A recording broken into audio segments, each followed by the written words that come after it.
struggling with skyrocketing costs on everything from groceries to gas, and now we see the toll it's taken on our economy.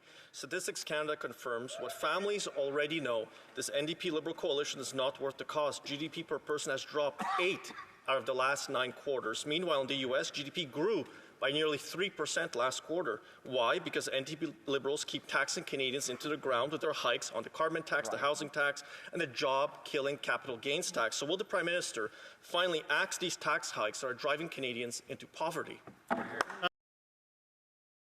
The Honourable Parliamentary Secretary to the Minister of Public Safety. Mr. Speaker, time and time again, we hear in this House Conservatives speaking up for vulnerable people, but then what do they say when they're in committee, Mr. Speaker? Listen to this. The member from Peterborough, Kawartha, said, quote, "Guess what happens when you don't have a house? You go commit crime because you're in poverty." Mr. Speaker, it's shameful that as we stand up to lift Canadians up, Conservatives use vulnerable people as props and then demonize them and blame them for crime in this country.